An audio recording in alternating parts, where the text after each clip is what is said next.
ఒకప్పుడు బ్రిటిష్ వాళ్ళ నుంచి తమకి విముక్తి కావాలని పోరాడటం అన్నటువంటిది ఒక భారతదేశం చేసింది. అప్పుడు ఉమ్మడిగా ఉన్నది పాకిస్తాన్ కూడా కలిపి చేశాం. అట్లాగే ఆఫ్ఘనిస్తాన్ చేసింది, చైనా చేసింది, శ్రీలంక చేసింది. ఇట్లాగే బ్రిటిష్ వాళ్ళ చెర నుంచి విముక్తి కోసం అనేక పోరాటాలు జరిగినాయి ప్రపంచవ్యాప్తంగా. బ్రిటిష్ వాళ్ళ అరాచకాలని ప్రశ్నిస్తూ నిలదీస్తూ. కాకపోతే ఆ రోజున మీడియా అంటే వాళ్ళ చేతుల్లోనే ఉండేది. ప్రింట్ మీడియా అప్పట్లో ఎలక్ట్రానిక్ మీడియాలే లేవు. బీబీసీ లాంటివి ఉంటే అది వాళ్ళ చేతుల్లోనే ఉంది. ఇంటర్నేషనల్ మీడియా అనేటటువంటిది. అదే సందర్భంలో సోషల్ మీడియాలు, వెబ్సైట్లు ఇట్లాంటివి ఏమీ లేవు. కాబట్టి ఆ రోజున బ్రిటిష్ వాళ్ళ అరాచకాలు, దుర్మార్గాలు అన్నటువంటిది ఎవరికి వెళ్ళలేదు. కానీ ఇది రోజులు మారినాయి. బ్రిటిష్ వాళ్ళే ఈ రోజున తమ మీద అరాచకాలంటూ ఉద్యమిస్తున్నటువంటి సందర్భం.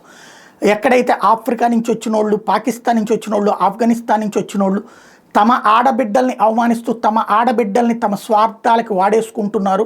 చివరికి మైనర్ బాలికల్ని కూడా వదిలిపెట్టట్లేదు. ప్రత్యేకించి మైనర్ బాలికల్ని గ్రూమింగ్ గ్యాంగ్స్ ఏదైతే ఈ ముస్లిం బ్రదర్హుడ్ లాంటి సంస్థల నిధులతో నడుపుతున్నటువంటి కుర్రోళ్ళు తమ ఆడపిల్లల్ని, బ్రిటిష్కి చెందినటువంటి ఆడపిల్లల్ని పటాయిస్తున్నారన్నటువంటి కారణంగా ఇంతవరకు పెద్ద ఎత్తు నిరసనలు చేస్తుంటే పట్టనటువంటి ప్రభుత్వానికి వ్యతిరేకంగా ఈ నెల భారీ ఉద్యమానికి సిద్ధపడుతున్నారు. వచ్చే నెల ఫిబ్రవరి 1న దేశవ్యాప్తంగా భారీ కార్యక్రమం నిర్వహించడానికి సిద్ధపడుతున్నారు.